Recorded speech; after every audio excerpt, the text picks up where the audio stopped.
আসসালামু আলাইকুম এভরিওয়ান। আজকে আমি তৈরি করছি মাছের কাবাব। আপনারা যারা মাছ খেতে অপছন্দ করেন তাদের জন্য এই রেসিপিটা বেস্ট হবে, আশা করছি এনজয় করবেন। তো চলুন রান্নাটি শুরু করি।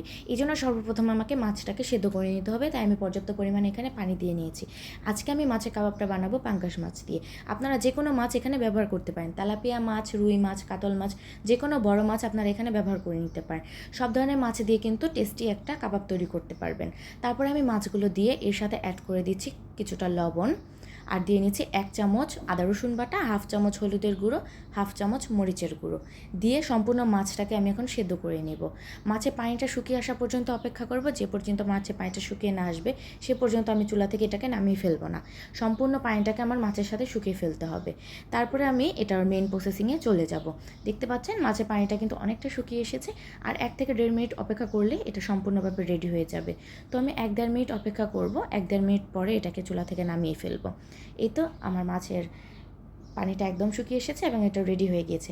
এখন মাছের গায়ে থেকে আমি কাঁটাগুলোকে সরিয়ে ফেলবো এবং মাছের স্কিনটাকে সরিয়ে ফেলবো। এখন সেই মাছগুলোকে বড় একটা বলের মধ্যে ঢেলে নিব। তারপরে সাথে কিছু মশলা দিচ্ছি, একটু মরিচের গুঁড়ো, একটু লবণ আর একটু কাঁচা মরিচের কুচি দিয়ে এর মধ্যে কিছুটা জিরে অ্যাড করে দিব। জিরেটা কিন্তু একটু বেশি পরিমাণে ব্যবহার করতে হবে, তাহলে খেতে অনেকটাই মজা হয়। তারপর আমি দিয়ে নিয়েছি ডিম। আমি একটা বড় সাইজের ডিম নিয়ে এটাকে হাফ অংশ ব্যবহার করেছি। এখন এটাকে ভালোভাবে মাখিয়ে এটাকে আমি কাবাবে শেপ করে নিব। তো সবগুলো আমি কাবাব বানিয়ে ফেলেছি। এখানে 9 পিস কাবাব বানিয়েছি। এখন এটাকে ভাজার জন্য চলে যাচ্ছি। আমি রান্না করা তেল দিয়ে তেলটাকে গরম করে এর মধ্যে সবগুলো কাবাব দিয়ে নিব। এই পর্যায়ে আমি চুলার আঁচটা বাড়িয়ে দিব, কেননা আমাকে মাছগুলো সেদ্ধ করার প্রয়োজন নেই। আগে থাকতে আমি সেদ্ধ করে নিয়েছি। 1.5 থেকে 2 মিনিটের মতো ভেজে নিলেই হয়ে যাবে। জাস্ট আমি কালারটা চলে আসা পর্যন্ত অপেক্ষা করব। যতক্ষণ পর্যন্ত কালারটা না আসবে ততক্ষণই ভেজে নিব। একদম গোল্ডেন ব্রাউন কালার চলে আসলে তারপর আমি এটাকে চুলা থেকে নামিয়ে ফেলবো।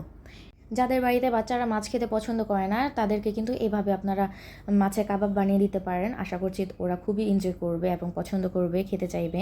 সো গাইস, চপের বাইরে কিন্তু কালারটা চলে এসেছে। এখন আমি চপগুলোকে তুলে নিচ্ছি। এবার এই চপ বা কাবাবগুলোকে আমি গরম গরম সার্ভ করব। দেখলেনই তো কাবাবটা বানানো কতটা সহজ, আর খেতেও খুবই অসাধারণ। আপনারা অবশ্যই ট্রাই করবেন। ধন্যবাদ।